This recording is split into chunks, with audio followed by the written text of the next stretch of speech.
ওরা দুজন সেই ভয়ঙ্কর জঙ্গলের মাঝখানে একটা নদীতে নৌকা দেখতে পেয়ে সেটা চুরি করে এবং সামনের দিকে এগোতে শুরু করে, কারণ ওরা জানে নরখাদক আদিবাসীদের সঙ্গে কিভাবে লড়াই করতে হবে। চলো শুরু থেকে শুরু করি। Hello and welcome to SD story. পৃথিবীর সবথেকে গভীর এবং একই সাথে ভয়ানক জঙ্গল হলো অ্যামাজনের জঙ্গল। অ্যামাজনের জঙ্গলের ভয়ানক জঙ্গলি আদিবাসীরা একটা বাচ্চাকে বহু বছর আগে চুরি করে নিয়ে গেছিল, কিন্তু বাচ্চাটাকে তারা মারেনি। কেন? আজ বহু বছর পর সেই বাচ্চাটাকে খুঁজতে গিয়ে তার বাবা নরখাদক আদিবাসীদের মুখে পড়ে সেই ভয়ঙ্কর জঙ্গলে।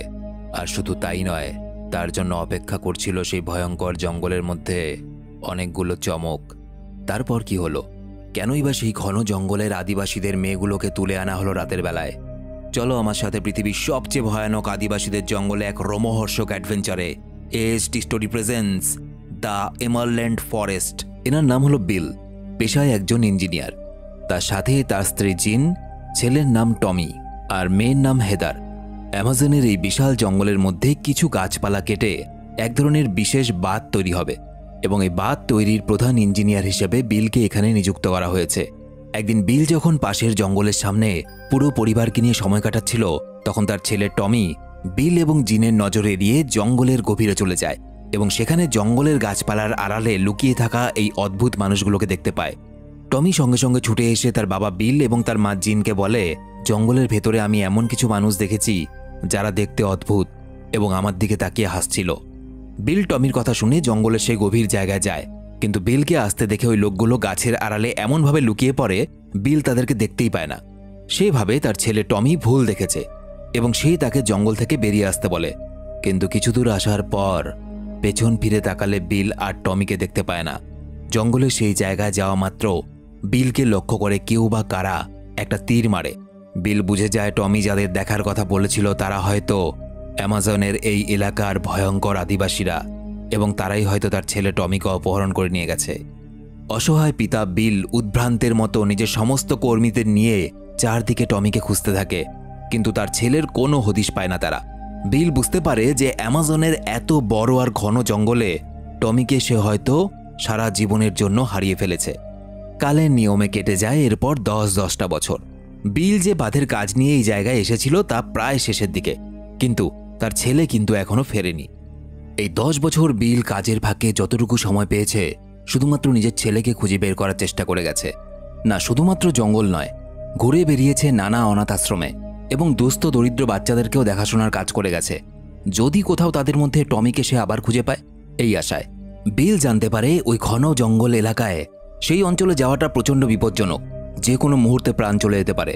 কিন্তু বিল ঠিক করে জঙ্গলের ওই প্রান্তে যাবে এবং নিজের সন্তানকে খুঁজে নিয়ে আসবে। দেরি না করে ওয়ে নামের এক সাংবাদিককে নিয়ে সে রওনা দেয়।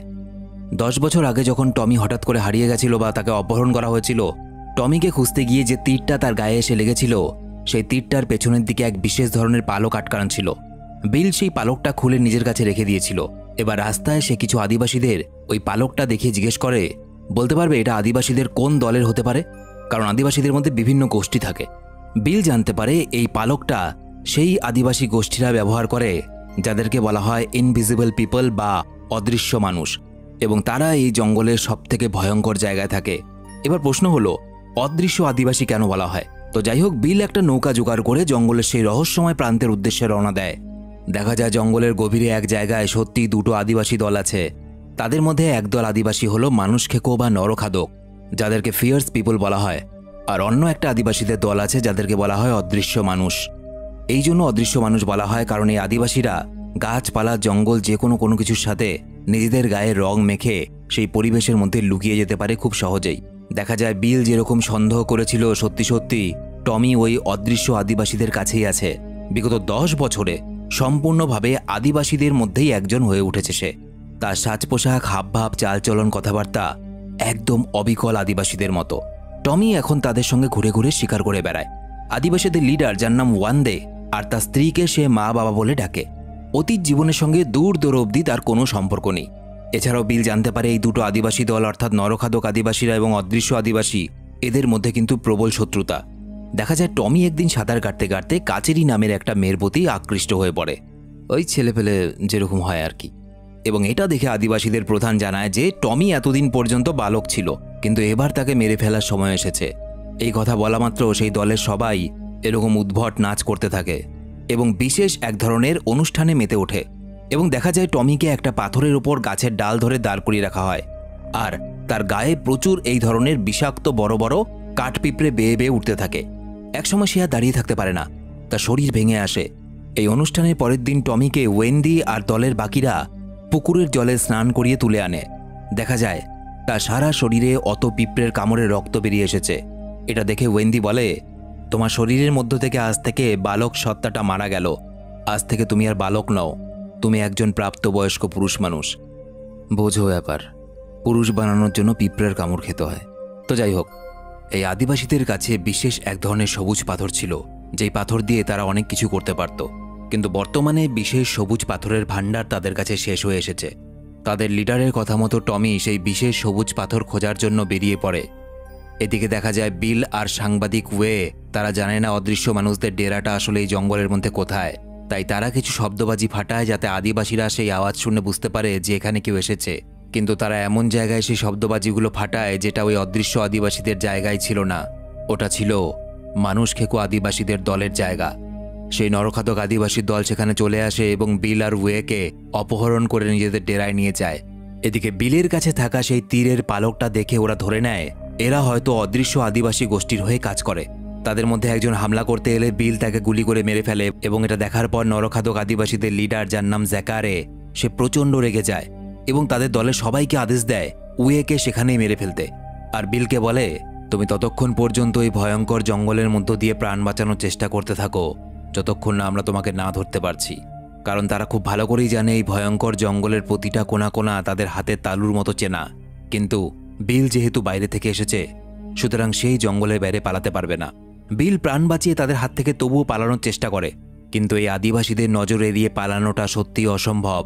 একসময় তারা বিলকে ধরেও ফেলে এবং ভীষণভাবে ঘায়েলও করে দেয়। কিন্তু একসময় একটা ঢালু জায়গায় এসে টাল সামলাতে না পেরে বিল ওপর থেকে গড়াতে গড়াতে একটা বিশাল ঝর্ণার পাশে একটা নদীতে এসে পড়ে।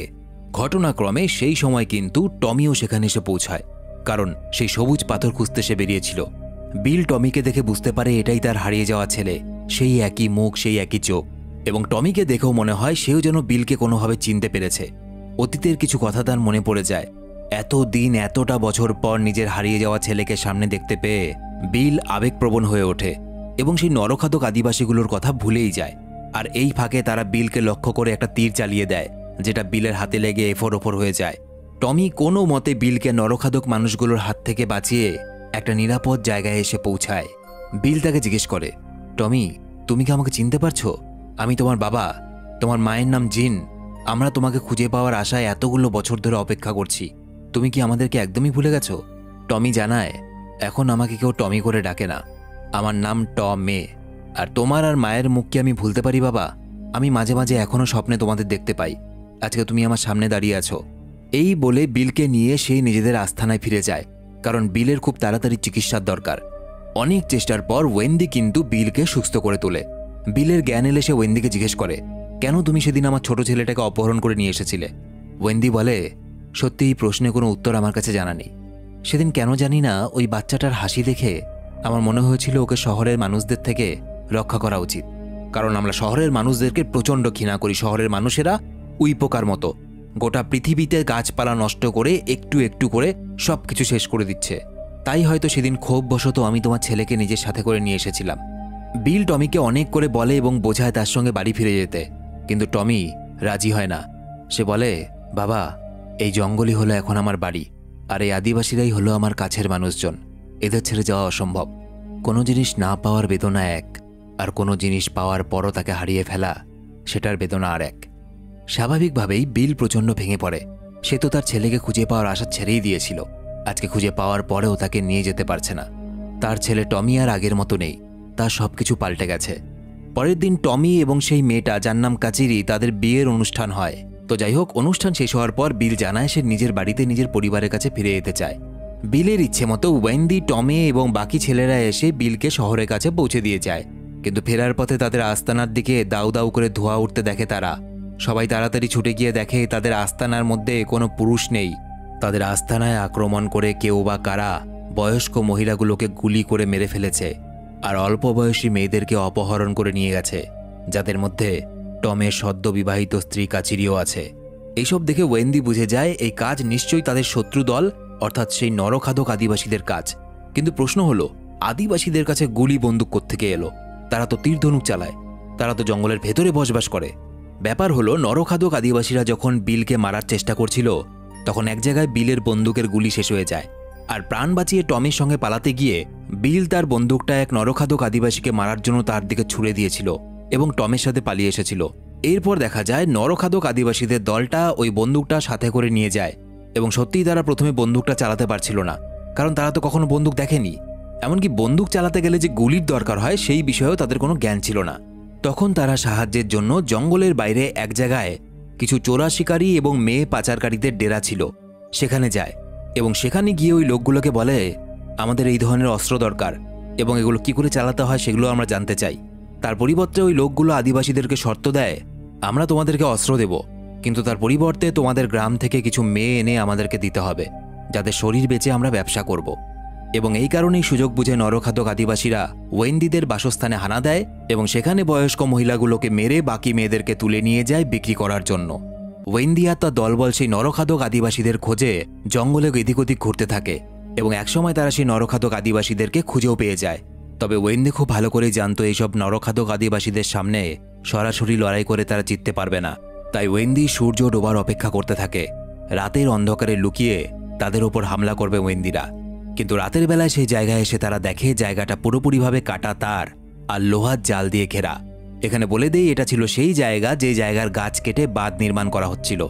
আর কোনো উপায় না পেয়ে ইলেকট্রিকের পোল বেয়ে ইলেকট্রিকের তারে ঝুলে তারা এই জায়গায় ঢোকার চেষ্টা করলে ইলেকট্রিকের শক খেয়ে ওয়েন্দিদের একজন সেখানেই মারা যায় এবং ওই লোকটার আত্মনাদ শুনে ওই নারী পাচারকারীরা বাইরে বেরিয়ে আসে আর তারা বুঝে যায় আদিবাসীদের দলের মেয়েদেরকে যেহেতু তারা বন্দি করে রেখেছে, সুতরাং আদিবাসীরা এখানে এসে পৌঁছেছে তাদের উদ্ধার করার জন্য। তারা নরখাদক আদিবাসী দলের লোকগুলোকে ওয়েন্দিদের পেছনে লেলিয়ে দেয় এবং ওরা জঙ্গলে ঢুকে ওয়েন্দিদের দলের অনেককেই গুলি করে মেরে ফেলে। ওয়েন্দিও তাদের গুলিতে আহত হয়। এটা দেখে টমি রেগে গিয়ে নরখাদক আদিবাসীদের প্রধানকে তীর ছুঁড়ে মারে এবং কোনো মতে তাদের দলের অবশিষ্ট লোকজনদের নিয়ে সেখান থেকে পালিয়ে যায়। ওয়েন্দি মারা যায় এবং টমি ঠিক করে এর প্রতিশোধ নেবই। কিন্তু সবথেকে বড় বাধা হলো এই যে নরখাদক আদিবাসীদের কাছে কিন্তু এখন অস্ত্র আছে, কিন্তু টমিদের কাছে শুধুমাত্র তীর ধনুকই সম্বল। টমির মনে পড়ে তার বাবা বিলের হাতেও সে একটা বন্দুক দেখেছিল, সুতরাং হয়তো তার বাবা বিল তাদেরকে সাহায্য করতে পারে। এবার প্রশ্ন হলো, বিল তো শহরে থাকে, তারা শহরে কি করে যাবে? তবে বেশি কিছু না ভেবে টমি এবং তাদের দলের একজন জঙ্গলের বাইরের এই সরু রাস্তাটা ধরে বিশাল জলাশয় অবধি এসে পৌঁছায়। জলাশয়ের ওই পারেই শহর। তারা বুদ্ধি করে একজনের নৌকা চুরি করে কোনো মতে ওই পারে গিয়ে পৌঁছলেও একটা মদখোর মাতালদের বস্তিতে গিয়ে উপস্থিত হয়। সেখানে কিছু লোক তাদের পেছনে পড়ে যায়। তখন কার্লোস নামের এই লোকটা এবং তাদের সঙ্গী সাথীরা মিলে তাদেরকে বাঁচিয়ে নিজেদের ঘরে ঢুকিয়ে নেয়। জানা যায় একসময় কার্লোসরাও কোনো একটা আদিবাসী দলের সদস্য ছিল। তারা বাদুরের মতো রাতের অন্ধকারও দেখতে পেত। এটাই ছিল তাদের বিশেষত্ব, কারণ তারা রাতের বেলার আধারে শিকার করত। এরপর আস্তে আস্তে যখন জঙ্গল কেটে বস্তি গড়ে ওঠে, নানান ইমারত গড়ে উঠতে শুরু করে, তখন কার্লোসরাও জঙ্গল থেকে বেরিয়ে এখানে এসে বসবাস করা শুরু করে। টমির মুখে সবকিছু শোনার পর কার্লোসরা তাদেরকে সাহায্য করতে রাজি হয়। অনেক চেষ্টার পর টমি শেষ পর্যন্ত বিলের ঠিকানা খুঁজে পেল একদিন। তবে সে তো এক বিশাল বিল্ডিং, আর টমের এই সাজ পোশাক দেখে সেখানকার লোকেরা হয়তো বিল অব্দি পৌঁছানোর আগেই তাকে তাড়িয়ে দেবে।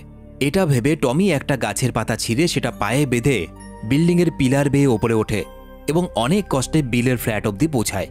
ব্যালকনির দিকে কি একটা আওয়াজ হলো না? আওয়াজটা শুনতে পায় বিল আর জিন। বাইরের দিকে বেরিয়ে আসে আর টমিকে দেখতে পায়। জিন এক দেখাতেই নিজের হারিয়ে যাওয়া ছেলেকে চিনতে পারে, কিন্তু এই কঠোর বাস্তবটা তাকেও মেনে নিতে হবে যে টমি এখন জঙ্গলের আদিবাসীদের একজন আর তাদের লোকজনেরা ঘোর বিপদে আছে। তাই তাকে সাহায্য করার জন্য সবকিছু শোনার পর বিল কার্লোসদের সঙ্গে দেখা করে টমিদেরকে সাহায্য করার জন্য এবং তাদের সাথে সেই নারী পাচারকারীদের ডেরায় আসে। কার্লোসরা কিন্তু বন্দুক চালাতে জানে, তাই বুদ্ধি করে বিল খদ্দের সেজে সেই নারী পাচারকারীদের ডেরায় যায় এবং স্বাভাবিকভাবেই তাকে দেখে সেই আদিবাসী মেয়েগুলো কিন্তু চিনতে পারে, কারণ বিল তো তাদের ওখানে ছিল কিছুদিন। বিল তাদের মধ্যে একটা মেয়েকে বলে, বাকি মেয়েদেরকে জানিয়ে দিও তোমাদের সবাইকে আমরা বাঁচাতে এসেছি। কার্লোস তার দলবল এবং টমিরা বাইরের দরজার শিকল কেটে পাহারায় থাকা লোকেদের মেরে ভেতরে ঢুকে যায় আর একের পর এক সবাইকে মারতে থাকে। তাদের আর্তনাদ শোনা মাত্রই বিল ওই লোকগুলোর মধ্যে একজনকে মেরে তার বন্দুক নিয়ে নেয় এবং বাকি মেয়েদেরকে সেখান থেকে বের করে দেয়। এরপরে নরখাদক আদিবাসীদের দল তাদের ওপর হামলা করে ফেলে। কার্লোসের দল এবং টমিরা সবাই জোট বেঁধে তাদের অনেককে সেখানে মেরে ফেলে এবং তারা পালিয়ে যেতে সক্ষম হয়। যাওয়ার সময় টমি বিলকে বলে, বাবা, আপনি আমাদের জন্য যা করলেন তার ঋণ আমরা কখনো শোধ করতে পারবো না। আমরা আপনার কথা আমাদের ছেলেমেয়েদের বলবো, যাতে আপনি আমাদের মধ্যে চিরকাল বেঁচে থাকেন। বিল টমিকে বলে, ওই যে বাঁটটা তৈরি হচ্ছে, যে বাঁটটা আমরা তৈরি করছিলাম, ওই বাঁটটা যদি তৈরি হয়ে যায় এরপর কিন্তু আরও গাছ কাটতে আরও এখানে মানুষ আসতে শুরু করবে, আর তোমাদের জঙ্গল কেটে তৈরি করবে বিভিন্ন কলকারখানা। তাই ওই বাঁটটাকে যেভাবেই হোক ভাঙতে হবে। আদিবাসীদের দেখা যায় তারা তাদের সাধ্যমতো প্রার্থনা করছিল এবং কিছুদিন পর অ্যামাজনের জঙ্গলের ওই জায়গাটায় মুষলধারে বৃষ্টি নামতে শুরু করে। ক্রমাগত একইভাবে বৃষ্টি হওয়ার ফলে চারদিকে নদী নালার জল ফুলে উঠতে শুরু করে। চারিদিকে বন্যার পরিস্থিতি দেখা যায়। দুদিন ধরে লাগাতার বৃষ্টি হওয়ার ফলে জঙ্গলের নদীগুলো ভরে যায়। নদীতে ভয়ঙ্কর বান আসে।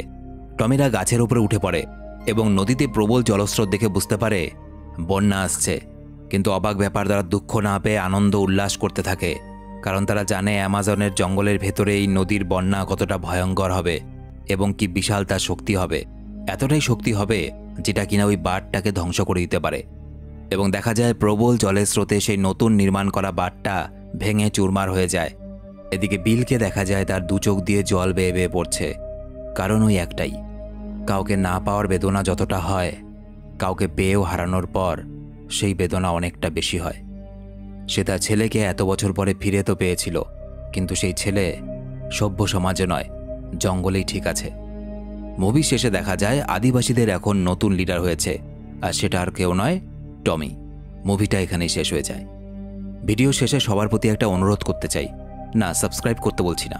যদিও মুভিটা কাল্পনিক, কিন্তু একটা বাস্তব সত্য এই যে প্রতি বছর আমরা আমাদের সুবিধার জন্য হাজার হাজার লাখ লাখ গাছ কেটে ফেলি এবং প্রতিনিয়ত পৃথিবী থেকে গাছপালা কমে যাওয়ার কারণে পৃথিবীর উষ্ণতা বাড়ছে। আজকে দেখো গ্রীষ্মকাল এতটা উষ্ণতম হয়ে গেছে যে সহ্যের বাইরে চলে গেছে। সুতরাং সবার কাছে অনুরোধ, যে যেখানেই থাকো না কেন, বাড়ির পাশে অন্তত একটা করে গাছ লাগাও। একটা গাছ একটা প্রাণ। প্রকৃতি আমাদের খাবার জন্য ফল দিয়েছে, নিঃশ্বাস নেওয়ার জন্য অক্সিজেন দিয়েছে, কিন্তু এই প্রকৃতি যদি একবার সবকিছু কেড়ে নিতে শুরু করে, সেটা মানব সভ্যতার শেষ দিন হবে। তো ভিডিওটা ভালো লেগে থাকলে শুধুমাত্র একটা লাইক করে দিও, আর তোমরা আমার সাথে সরাসরি কথা বলতে পারো ফেসবুক, ইনস্টাগ্রামে। ভিডিওর নিচে লিঙ্ক ডেসক্রিপশনে দেওয়া আছে। দেখা হচ্ছে পরের ভিডিওতে। বাই। না, সব ঠিক আছে, কিন্তু মানুষের নাম টমি। আচ্ছা।